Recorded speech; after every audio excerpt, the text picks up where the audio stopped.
Welcome to the Philantrepreneur Show, hosted by Dr. Victoria Boyd, designed to offer tips, strategies, and insights to empower nonprofits and entrepreneurs with sustainable win-win solutions. The Philantrepreneur Show is sponsored by the Philantrepreneur Foundation, building capacity through education and professional services.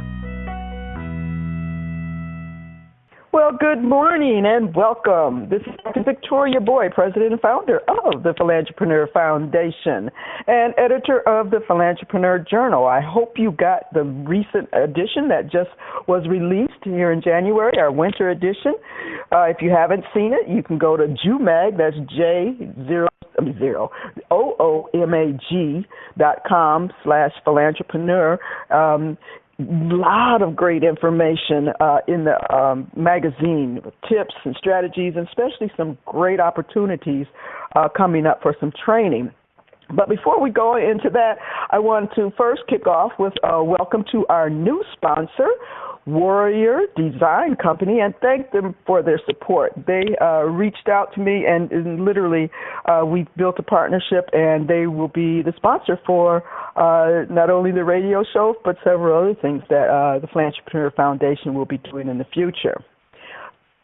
Moving to today's show, it's really special because we have two industry leaders in the nonprofit sector on the show today, and I'm really excited, even more so because I met them in person yesterday, which is always great fun. But we're going to discuss one of the most important issues, revenue. One of the top challenges that nonprofits always say, our biggest challenge is fundraising.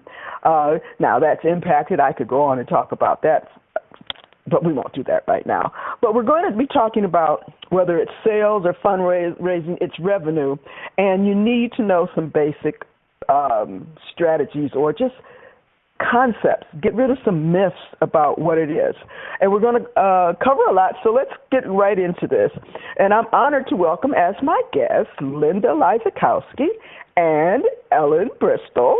First, let me talk about Linda a little bit. She's a great friend, and I respect her immensely, as so do so many others, because recently she received the Lifetime Achievement Award from the Association of Fundraising Professionals, the LV Las Vegas chapter. But just a few notables about her. She is one of just over 100 professionals worldwide to hold the Advanced Certified Fundraising Executive designation. She's a prolific writer with over 16 books, and she's a column writer for the Entrepreneur Journal. I'm proud to say that. But she's trained over 27, it's probably more than that now, professional globally during her over 30 years in the profession. She's a recipient of so many awards, we just can't even go into them. But she's acquisitions editor for Charity Channel Press and Genius Press, and continues to provide training and is a column writer, as I said, for the Philantrepreneur Journal. And also, we have Ellen Bristol of the Bristol Strategies Group.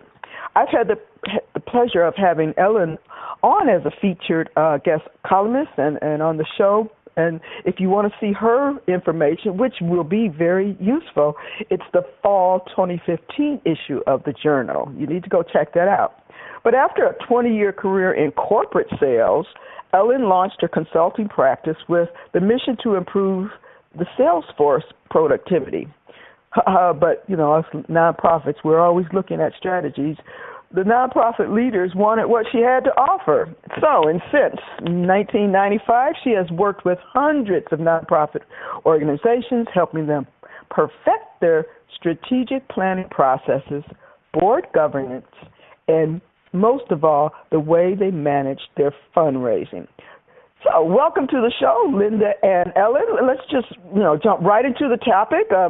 Thank you for being here. But yesterday we were talking about the concept of continuous improvement. I'm totally a firm believer in total quality management. Even taught it briefly back in Michigan. And the first chapter of your book really, I think, hits upon the continuous movement concept. And why do we need a fundraising revolution? both of you, but welcome to the show. Hello. Hi, this is Ellen speaking, and I'm really glad, Victoria, you started with that question, which is was the underlying theme of my book, Fundraising the Smart Way. When I started to work with nonprofits, I kept hearing the same, I guess, complaints is the best word, and I've discovered over my many years in the field of generating revenue that sometimes the deepest truths come out in the water cooler conversations, in the informal discussions amongst colleagues, and the constant refrains we hear, and I know Linda can back me up on this, are fundraising is always a problem. I don't know how to fundraise, so I asked the board to do it. But the board said yes, but the board doesn't know how to fundraise, and they won't do it, so nobody's doing the fundraising. Or we're locked into too many grants, and all the income is restricted. Or our donor base is too small. Or we have, people come on board and give us a few dollars one year because somebody twisted their arm, and we never hear from them again. Or we have special events, and people come to our special events, and then we never hear from them again. And so when we need more money, we throw 11 more special events.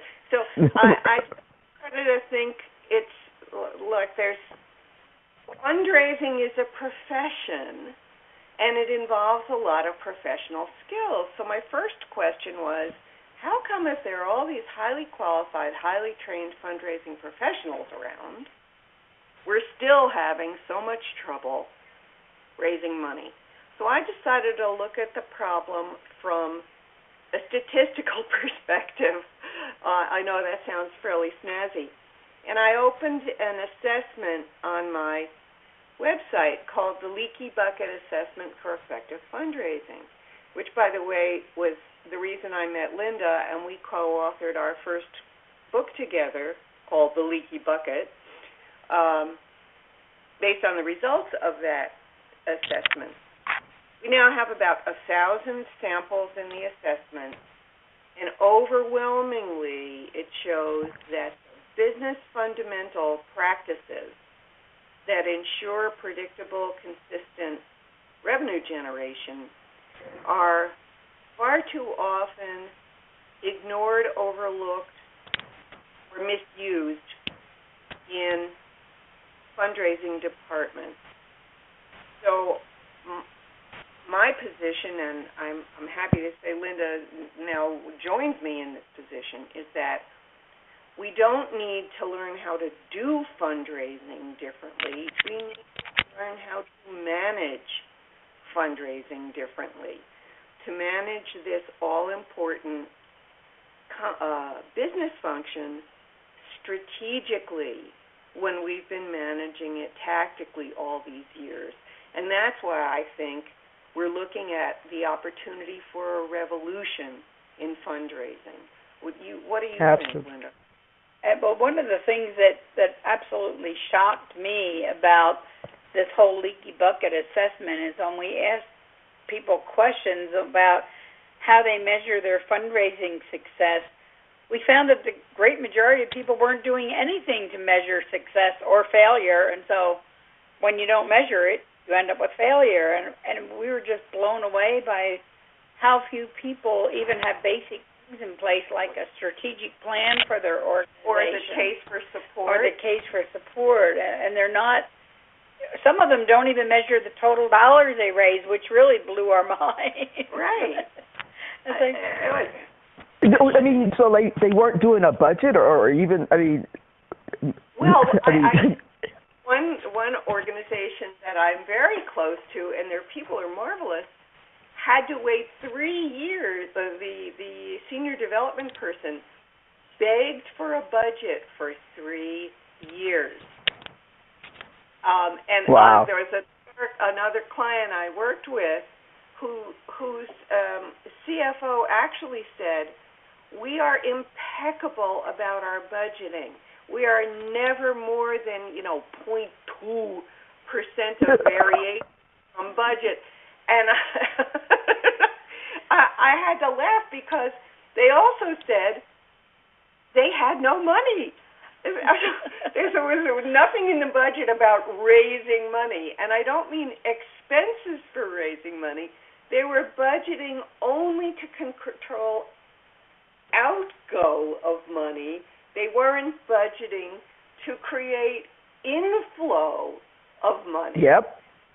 And I ran into that. Yes, I mean, and big organizations do that here in Las Vegas. I won't mention their names, but that is happening right here in our own backyard.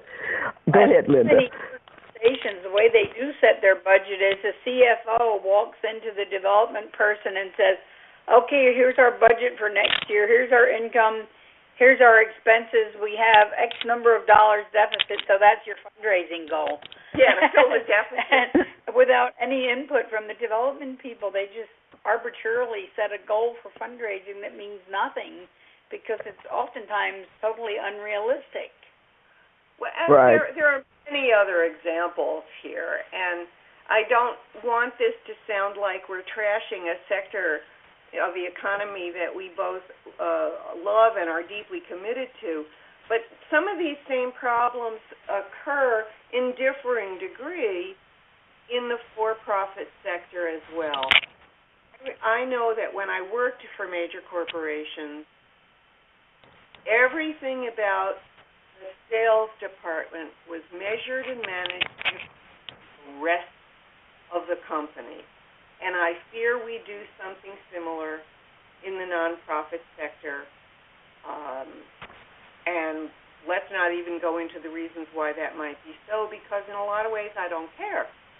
But what I do care about is the fact that this nonprofit sector occupies a substantial size of our economy, gives jobs to many, many staff members, and handles needs that government doesn't or can't or won't fulfill.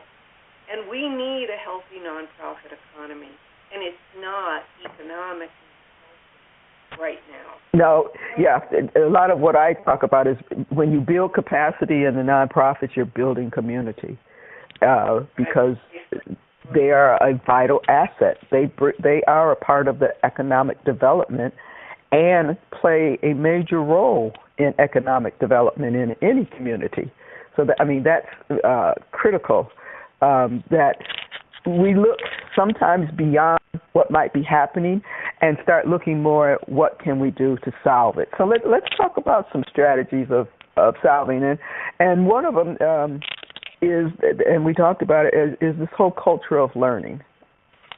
That, what a wonderful remark. You got to step out of your box in order to learn what are the latest trends, even the best practices. Because most nonprofit visionaries, those who form them, are not big company or corporate moguls. They're your everyday person that has this driving passion or, something that they feel they need to assist with, and so they start their nonprofit. Right. But they get so tunnel vision on that mission or what they're trying to do, they sometimes can't step back and see, okay, what is actually good for it in a big picture way. And I think it's that whole culture of learning that we need to also instill. So what are some of your thoughts on that, Linda and Ellen? Well, I think it's critical. To me, what happens as far as learning for the nonprofit sector, and I've been a staff person in the nonprofit sector, and I know from personal experience, this is often what happens. There's tons of learning out there. There's webinars, there's conferences, there's AFP meetings. But what happens to the nonprofit leaders and the fundraisers that go to these conferences and seminars and workshops and webinars is they get all excited. When I come back from an AFP conference, I'm always really excited about, wow, I learned this, and this was really fantastic. And then I come back to reality, and there's 25 people knocking on my door saying, you need to have this done, and we need to have that done, and this event is next week, and we don't have enough people coming, and they get so caught up in the day-to-day things that exactly what Ellen said earlier, they're thinking tactically, but they're not thinking strategically. They don't have a plan in mind, and the great things that they learn, they just kind of ignore because there's no systematic follow-up to them. I want to add to that, and it I have to give a nod to the inestimable Dan Pilata, who's exposed a lot of the myth-making around fundraising and around the nonprofit sector in general.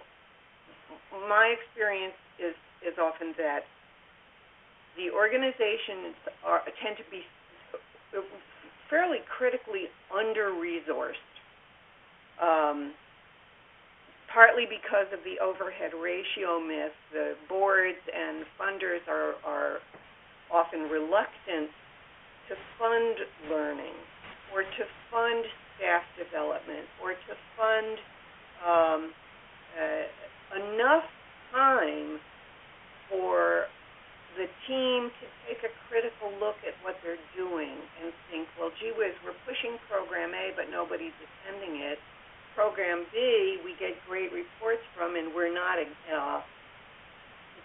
it. Or a more simple thing to say is everybody's running like a lunatic to catch up.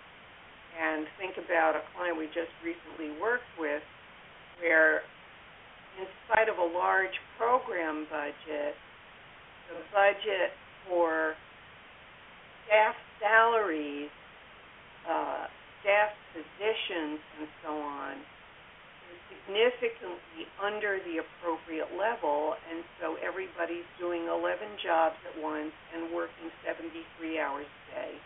They're burned out, they become hopeless and cynical, and it's a really bad situation.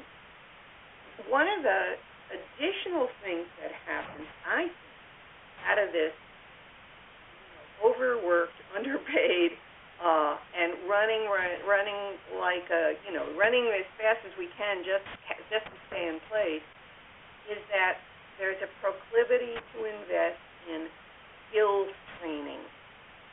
So tactical training is available everywhere, and if people are sent for skills training, if people are sent for training at all, it's for skills training. If trainers or consultants are brought into an organization, it's often skills-based, how to run a capital campaign or do social media or improve your grant writing skills.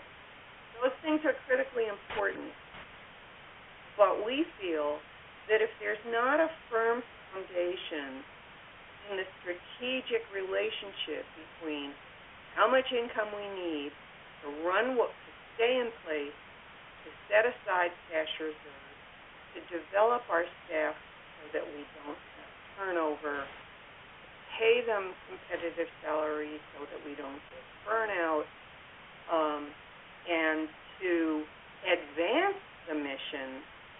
I mean, our most of the time, our missions in nonprofit, real desire, is to get ourselves out of a business by achieving the vision, right, Linda? Exactly. And instead, we sort of perpetuate the problem from it. And I think one of the things that Ellen said is really critical is that all of this overwork and underpayment results in extremely high turnover in the nonprofit community. And so it's really hard to build relationships when your development officer is there for a year, 18 months at the most probably, sometimes 3 months, sometimes 3 weeks, 3 days. So there's never a continuity that is achieved between building donor relationships and educating the organization, because people are getting too frustrated and they're just walking away from it and either going to another nonprofit where they think the opportunity is greater, or going back into the for-profit sector and saying, these nonprofit people are crazy. I can't deal with it. Right. There's a term we've talked about a lot in the nonprofit sector in recent years, which is about sustainability, right? Mm-hmm. And somebody said to me recently, I'm tired of sustainability. That's just like, okay, we're hanging on by our fingernails. What about resiliency? And I thought, there's a really cool term. Honestly, I didn't come up with it. And I asked her what she meant. She said, the ability to evolve, grow, and morph, so to speak, in terms of the changing social needs and economic fluctuations, but always having enough, organizational muscle, strength, to bob and weave and flex, like an extremely well-run, nimble, for-profit organization. And it's learning about these kinds of things, which may sound a little bit airy-fairy to some of our listeners, but this is leadership learning. This is learning how to learn. This is having a larger vision for the organization's ability to make a difference. Right. So we're all three of us are clearly on the same page on this issue. Absolutely. And many times when I talk about a culture, because in a lot of my classes I talk about the culture of philanthropy. Are you in a philanthropic culture? Do you have a culture of evaluation? Do you have a culture of learning? And really it's instilling in your organization across all levels, from the person that might be cleaning up to the ticket sales or whatever the position might be, that you're all on the same page in terms of being open to everything that the organization needs. I see so many silos of internal, I'll call it miscommunication or non-communication, but the whole culture of learning, I always like to call it that, is, first of all, don't blame being too busy on not getting out there and getting the tools and skills and strategies, that resilience to learn how to deal with it, so that when you have the theory that came out with Jack Canfield a while ago, you're going to have an event, and not a fundraising event, but something's going to happen day to day. It just happens.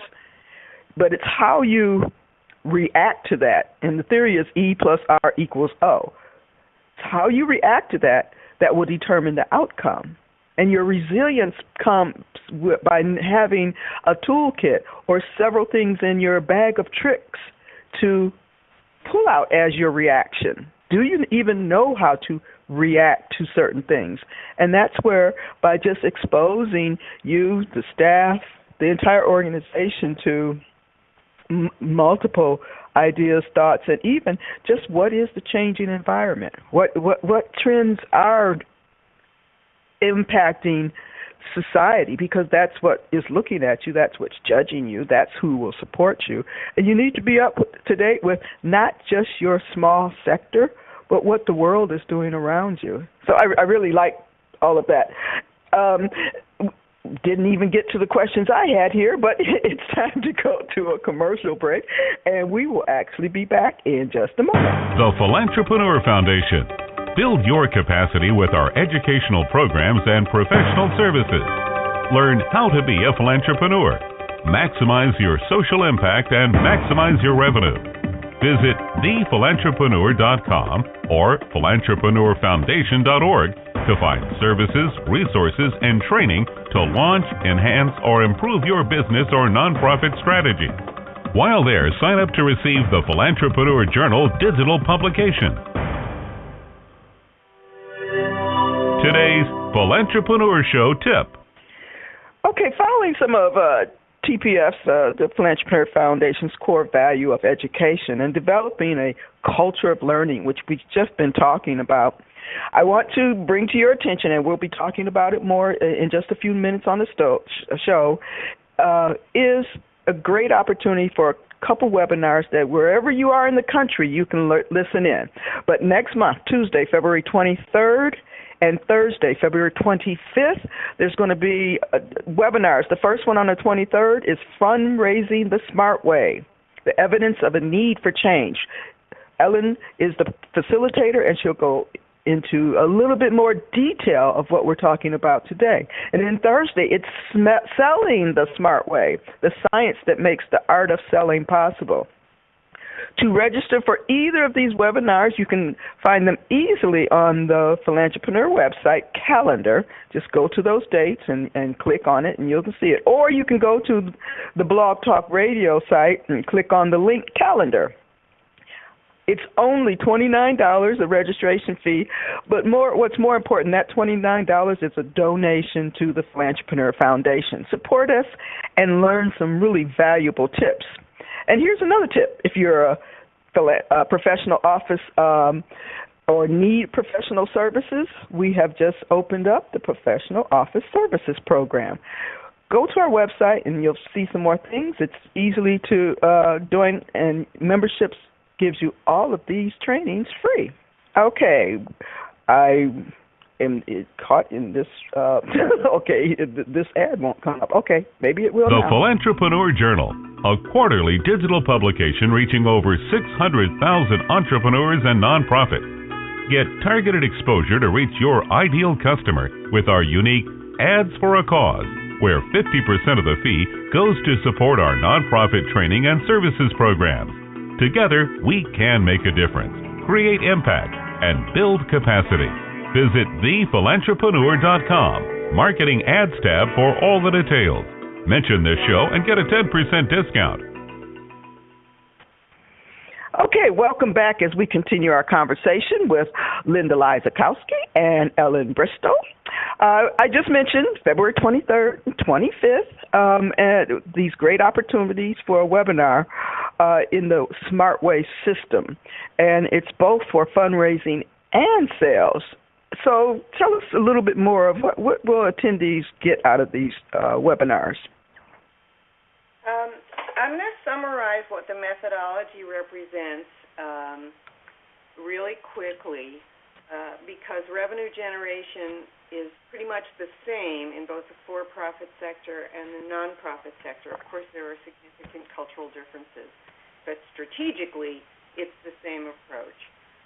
So one of the first and most critical elements is definition of the ideal customer or ideal donor. We're going to discuss why having an in-depth and rigorous definition of that prospect is so valuable for the sales team or the fundraising team. In this definition, we don't just talk about how much money there is available and whether or not they're going to make a decision in the next 24 hours.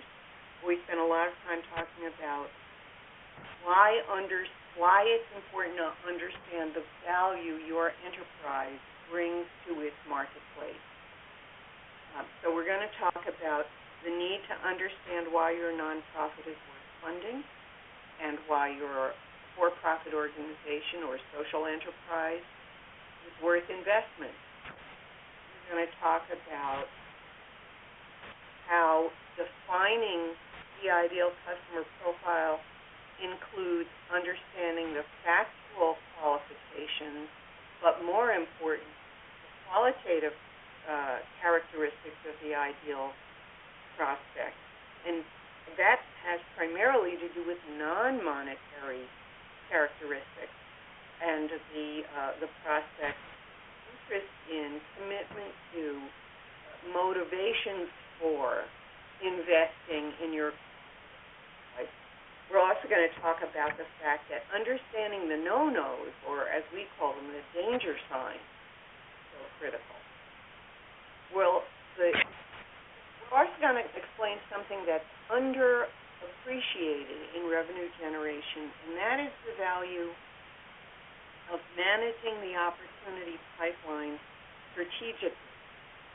In fact, in the nonprofit sector, our experience has been that many nonprofit professionals have never even heard the term the opportunity pipeline, and that for the most part, when it is being addressed, it's being addressed from the wrong end. The question is, what's important here, the end of the pipeline or the ending end of the pipeline? And what we see in both sectors is a fierce level of, what are you going to close today or this week? We need money. I'm flogging you. So what have you done for me lately mentality about the pipeline, instead of a more resilient, strategic look at what's going into the pipeline, how rapidly are things moving through the pipeline, are we putting the right prospects in there in the first place, and so on. So we won't have time in those webinars to explain all the details of how to do it, but we are going to be sharing an introduction to some of the core principles and a hint on some of the core tools. We're also inviting participants to take their own leaky bucket assessments. So we have one for fundraising effectiveness, but there's also a leaky bucket assessment for Salesforce productivity.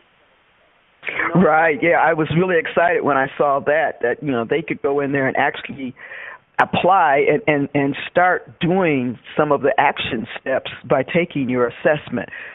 One question I do have, because for some, the terminology might be frightening, because once again, they're not coming from a business or the perspective of really understanding the language.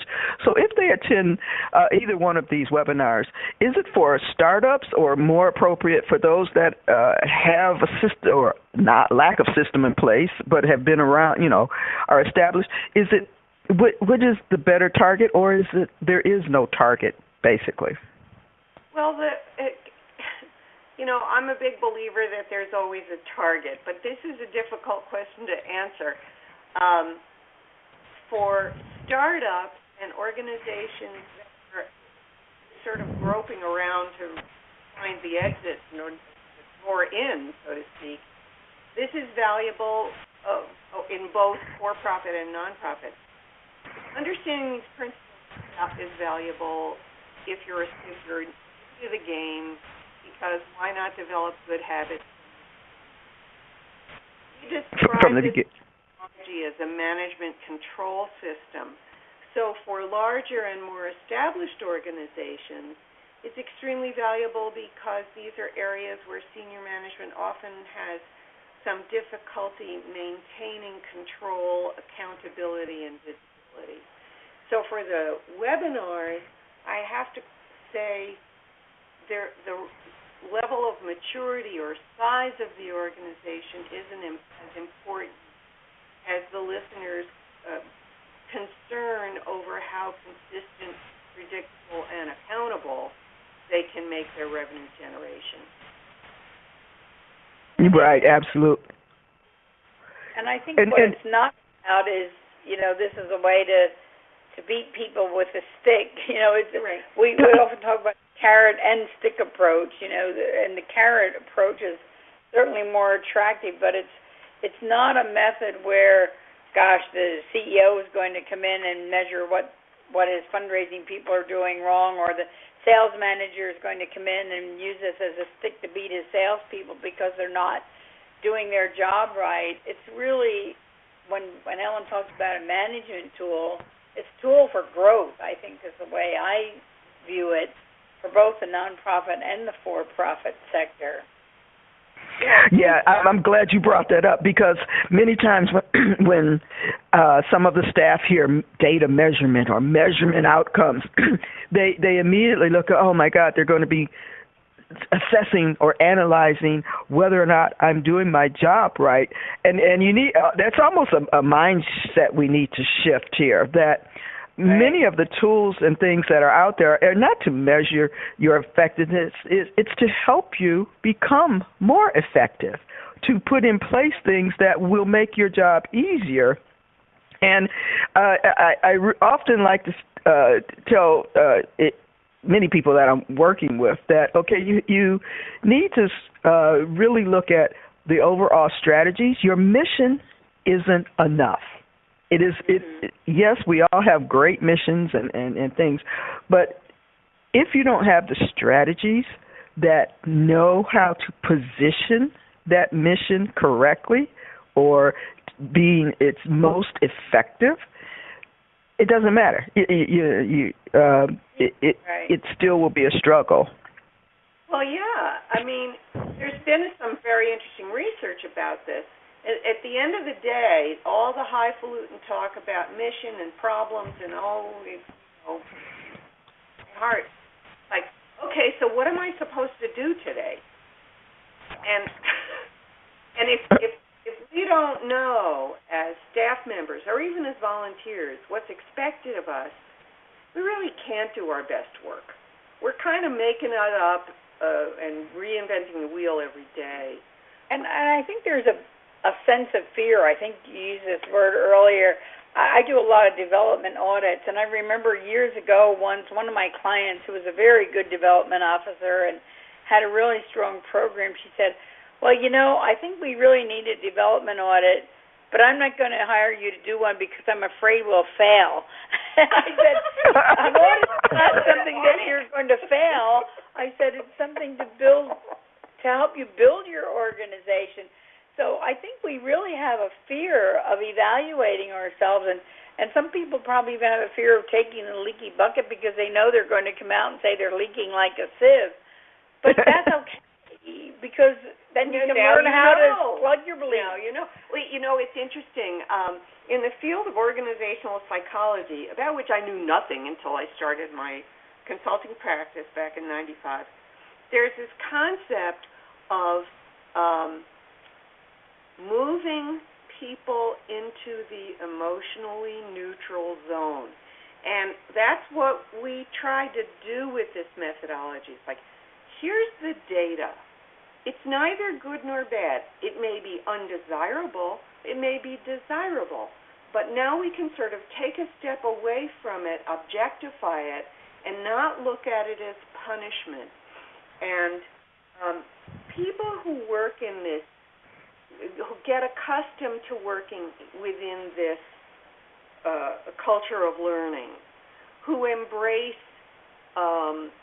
the art of effective measurement, will come to delight in and welcome evidence of undesirable results.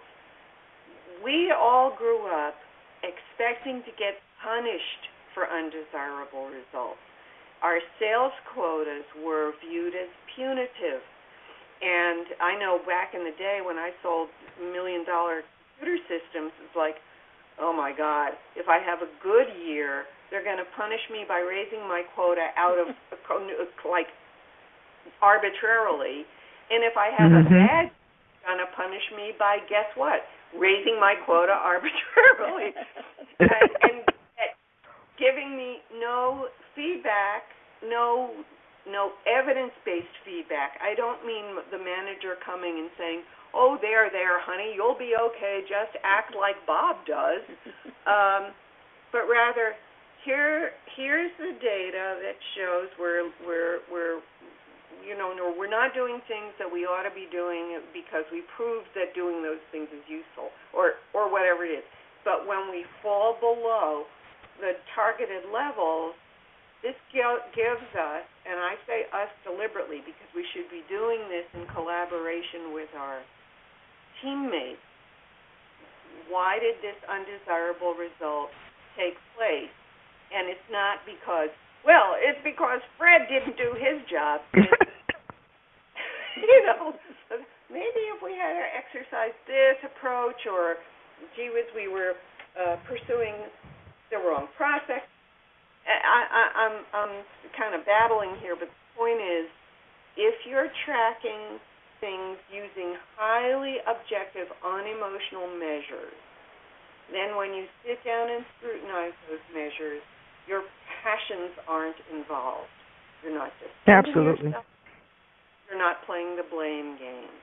So you're free. And that really ties into. I mean, as you know, my entire career was in education, and we always talk about you write your outcomes first and the benchmarks along the way, so that everyone from the beginning knows what the target is or where we're headed.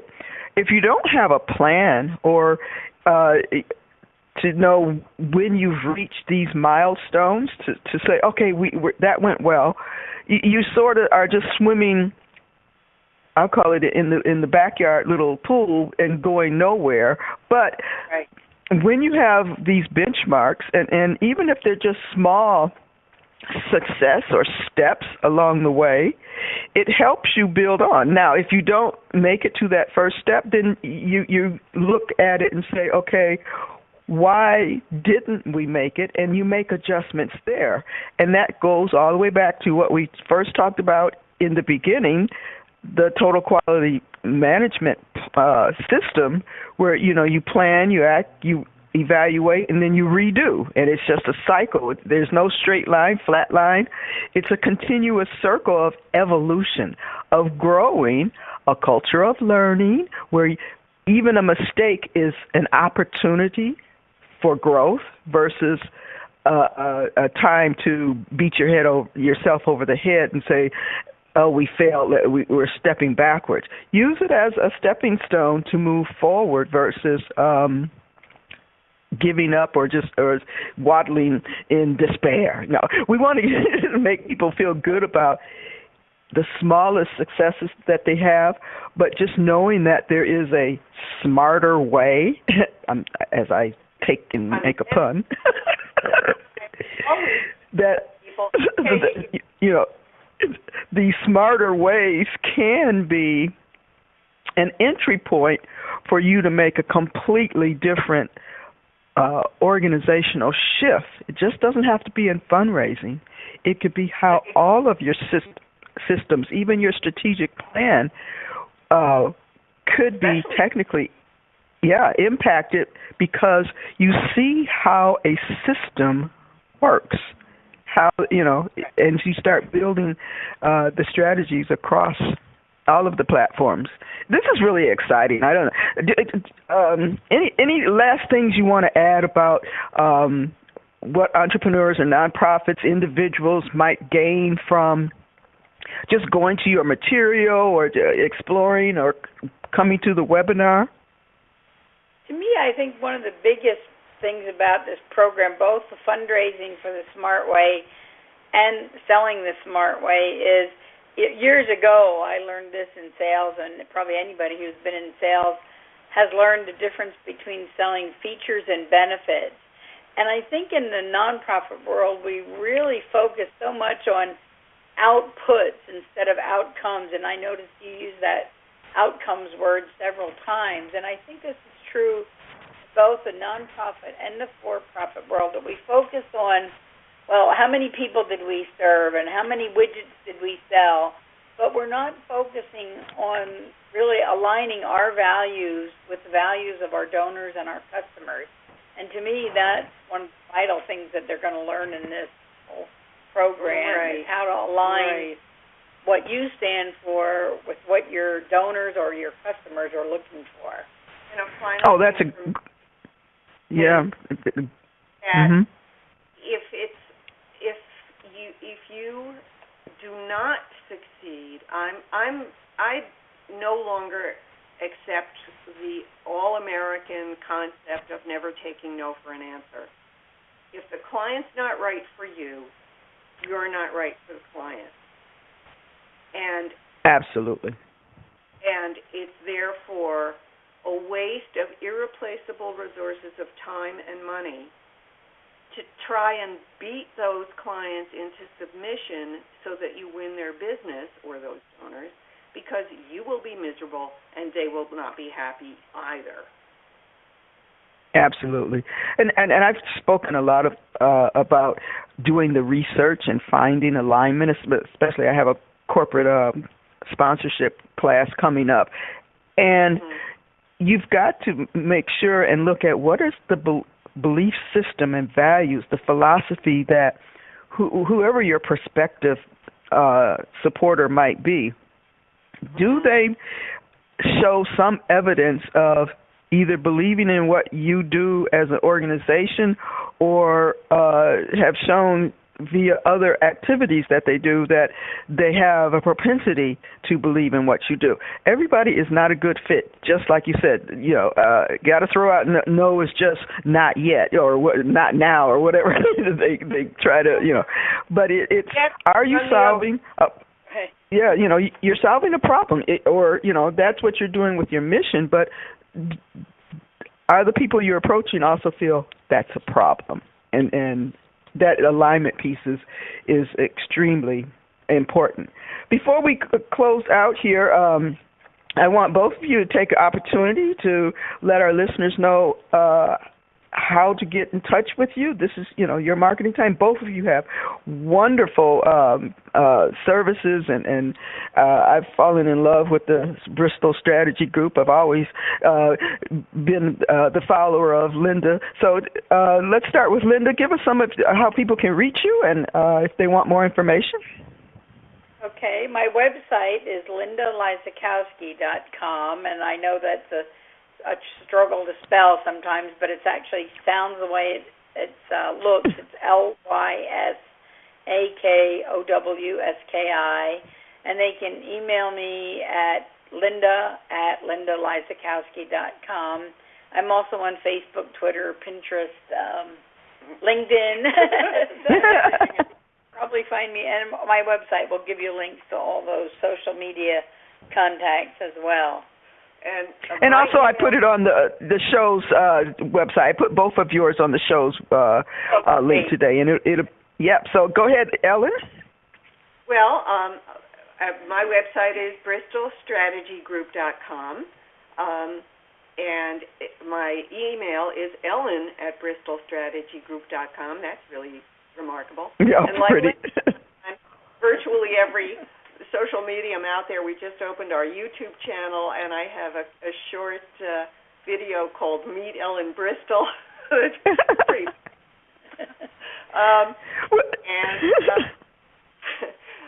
So I'm easy to find, and if anyone wants to take the Leaky Bucket and doesn't have the URL, which I know Victoria published, you can find links to the Leaky Bucket on our homepage. To both Very Leaky good. Buckets. You can also find information. Both of all the books that between us we've written on our website. Right. Absolutely, yeah, and I know I have links to Linda's, but also in any of our journals, you'll see, especially in the fall 2015, you'll see a lot of information about Ellen's Leaky Bucket. In fact, the whole cover is Leaky Bucket. You really need to go explore her website. It's astounding, all of the things you'll find. Once again, I want to encourage the two webinars that are coming up. They're Fundraising the Smart Way on that's Tuesday, February 23rd, and on that Thursday, February 25th, it's Sales the Smart Way. You can find those links on the show. We're also on YouTube, the Philantrepreneur Channel. And I'll be right back in just a moment after one more commercial break. Support for the Philantrepreneur Foundation provided by WarriorDesign.net, providing services including graphic design, innovative flyers, responsive websites, video editing, and more. Offering next-day services at an affordable rate. For more information, visit us online at WarriorDesign.net. WarriorDesign.net.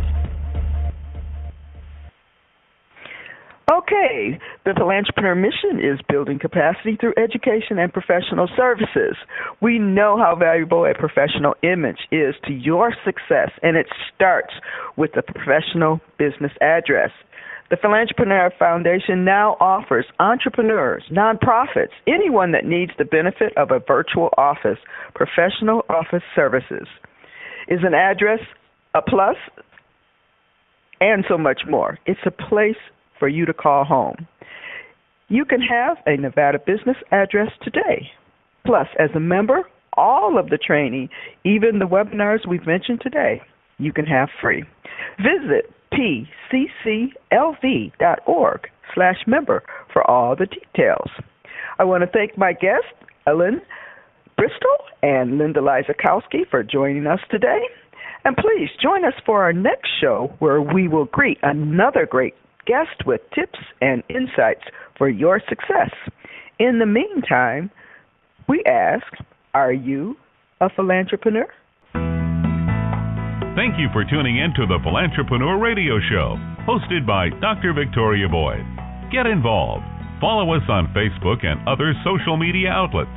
If you wish to share comments or suggestions or appear as a guest on our show, visit www.thephilantrepreneur.com. Contact Victoria Boyd. Email her at theboyd@thephilantrepreneur.com. The Philantrepreneur Radio Show is a production of and sponsored by the Philantrepreneur Foundation, a 501c3 tax-deductible organization.